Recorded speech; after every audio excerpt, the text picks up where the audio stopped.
I read 53 books in 2022 and it completely changed my life. I'm not gonna do it again and I don't think you should either. Let me explain.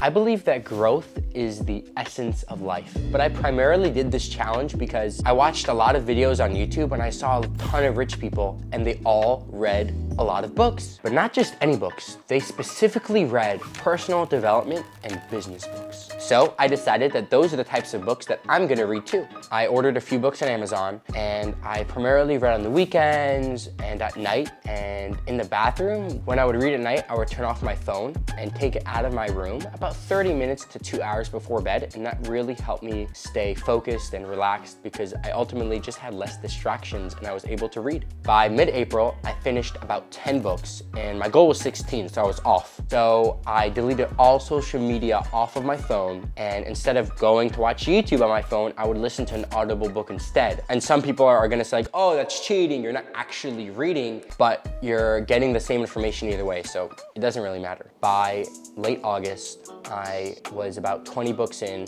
I was really off my goal, and honestly, I didn't think I would achieve it, but I ended up flying to Israel in September, and during that trip, I finished 10 books in 1 week, and over that month, I finished over 20 books. So what are the benefits of reading a book a week? Well, it's completely changed how I look at the world. My global belief systems and micro belief systems and my mindset has completely shifted. Even how I communicate with people is different now. My focus and attention span has gotten way better. And it's important to understand that reading is like a muscle. The more you use it, the stronger it gets. And if you are able to read and you don't, you are functionally illiterate.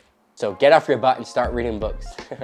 You can literally read and experience the world through the eyes of a billionaire or whoever the author is. One book can save you 5 years of mistakes. And when you compound that over 10, 20, 50, 100 books, you'll be able to achieve things you never even dreamt were possible. Thousands of successful people have written books about how they did it, and people don't even read them. Another cool benefit is that my vocabulary has changed markedly.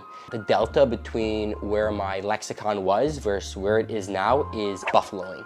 And trust me, that is a real sentence in English. Here are some tips for reading more. First is leave bad books behind. If you're reading a book, even if you're 50 pages in and it gets boring, just put it aside. You don't have to finish it. Just remember that reading is not meant to be a chore. It's meant to be enjoyable. It's supposed to be fun. Another tip that really helped me was just keeping a list of all the books I read for that year. It really helped me stay motivated. And on many of the books, I would take notes. On the book $100 Million Offers by Alex Hormozi, I pulled it all-nighter with my cousin Pinch, and we took so many notes in that book, it's insane. Here are some things I would have done differently. The number of books you read isn't the end-all be-all. Especially towards the end, I was trying to really hit 52 books, and I only read smaller books, 200 to 300 pages or so. There's something called Goodhart's Law, which states that when a measure becomes the target, it ceases to become a good measure. In other words, when we only have one goal to reward performance, it incentivizes us to manipulate our behavior in order to achieve that one goal. For example, if the goal is just to read 52 books, you can read baby books and finish it in a week.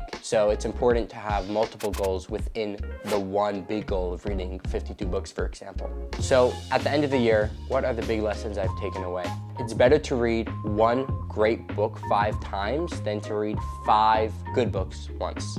And if you read a book and your behavior hasn't changed, you haven't learned anything, because the whole purpose of a book is to understand and inherit the belief systems of the author. And because our actions are dictated by our beliefs, if we believe what they believe, we'll do what they do, and then we will change our behavior. And if not, you wasted your time. Read the book again and go through it. So here's what I'm doing this year, and I would highly recommend you do as well. Pick out 10 to 20 books or so and highlight your favorite parts that really resonate with you the most. Then the next time you go through that book, you can only read the highlighted parts, and then instead of taking it 5 hours of reading for you to finish that book, you could finish it in 45 minutes because you're only reading the highlighted parts that really actually matter. Lastly, here are some tips for reading more. So at the end of the day, it takes a lot of commitment. You know, repetition is the mother of skill. It's important to work smart, not hard. and to understand that everything we do is either from the desire to gain pleasure or the need to avoid pain. If we can reform our beliefs so that we now believe that reading is not a chore, reading is not boring, we truly believe that reading is fun and enjoyable,